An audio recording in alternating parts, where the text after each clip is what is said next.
नमस्कार। आज हम बात करते हैं कि एसिड रिफ्लक्स, जीआरडी, हाइटिस हर्निया की वजह से अस्थमा कैसे होता है। अस्थमा का मतलब होता है सांस फूलना। बहुत सारे पेशेंट ऐसे रहते हैं कि जिन्हें खाना खाने के बाद छाती में एक भरा भरा सा महसूस होता है, सांस फूलने लगती है या कुछ चलने लगते हैं। खाना खाने के बाद चलेंगे तो सांस फूलती है और एक अजीब सा छाती में भारीपन महसूस होता है, डिस्कम्फर्ट महसूस होता है, गले में कुछ अटका हुआ महसूस होता है। ये सब क्यों होता है उसके बारे में आज हम डिटेल में बात करेंगे और उसको ठीक कैसे करना है उसके बारे में भी बात करेंगे। तो आज का वीडियो आप पूरा देखना ताकि आपको ठीक से समझ में आए।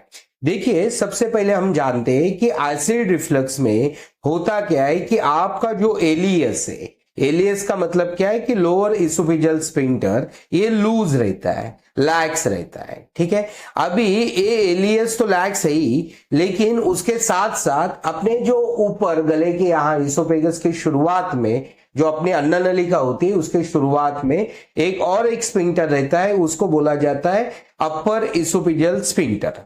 ये जो अपर इसोफेजियल स्फिंक्टर है, इसका फंक्शन होता है कि आप जब सांस लेते हो तो सांस सीधा लंग्स में जाए और इसोफेगस में जाने से वो सांस को रोकता है। मतलब हवा जो आप अंदर लेते हो वो इसोफेगस में नहीं जानी चाहिए, इसके लिए वो जो अपर इसोफेजियल स्फिंक्टर है वो उसको रोकता है, सीधी आपकी जो एयर है वो सीधा लंग्स में जाए। और दूसरा कि आपका जो रिफ्लक्स कंटेंट है, मतलब आपके इसोफेगस में स्टमक का जो कंटेंट आया हुआ है, स्टमक में जो खाना है वो अगर ऊपर आता है तो वो खाना या फिर एसिड लंग्स में नहीं जाना चाहिए। ये अपर इसोफेजियल स्फिंक्टर का फंक्शन है। मतलब अपर इसोफेजियल स्फिंक्टर के दो फंक्शन है, एक तो एयर को इसोफेगस में जाने से रोकता है और दूसरा जो एसिड या फिर स्टमक का जो कंटेंट है, खाने का जो कंटेंट है, वो लंग्स में जाने से रोकता है।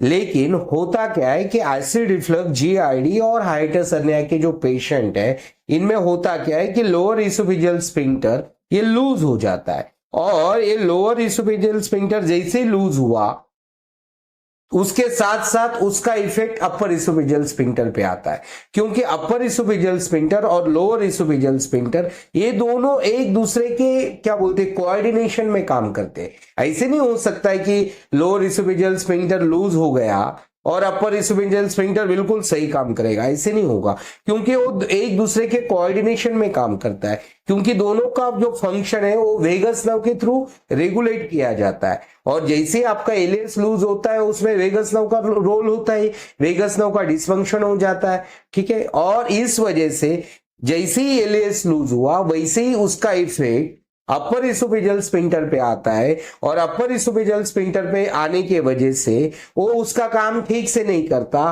क्या काम है उसके? दो काम, एक तो एयर को इसोफेगस में जाने से रोकना और दूसरा जो स्टमक का कंटेंट है, जो एसिड है, उसको लंग्स में जाने से रोकना। ठीक है, लेकिन वो काम ठीक से नहीं करता। इस वजह से जो आपका एलियस लूज है उस वजह से जो आपको रिफ्लक्स हो रहा है, जो एसिड या खाने का कुछ पार्ट ऊपर आ रहा है वो सीधा लंग्स में उसके कुछ पार्टिकल्स चले जाते हैं और उस पार्टिकल्स के वजह से लंग्स में जो सांस फूलने की समस्या है, ब्रोंकोस्पाज्म बोलते हैं उसको, मतलब सांस फूलने लगता है, शॉर्टनेस ऑफ ब्रीथ होता है, मतलब ऐसे छोटी छोटी सांस आने लगती है, बार बार हांफने जैसा सांस आने लगता है। ये सब समस्या उसी वजह से होती है।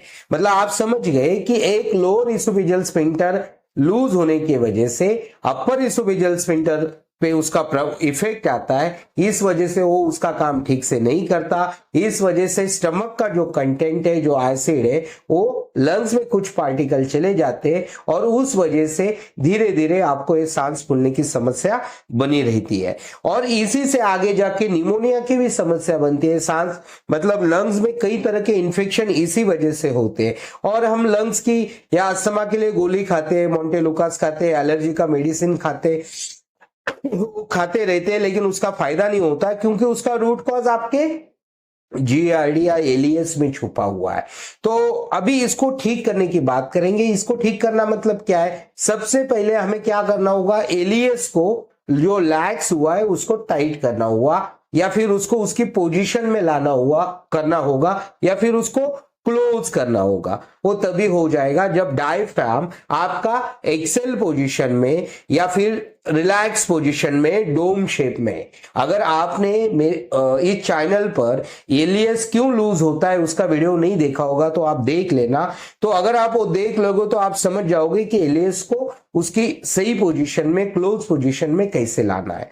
तो यही उसकी ट्रीटमेंट है। तो इसके लिए आपको करना क्या होगा, आपको आपके डायफ्राम का पोस्चर सही रखना होगा, आपके रिबकेज का पोस्चर सही करना होगा।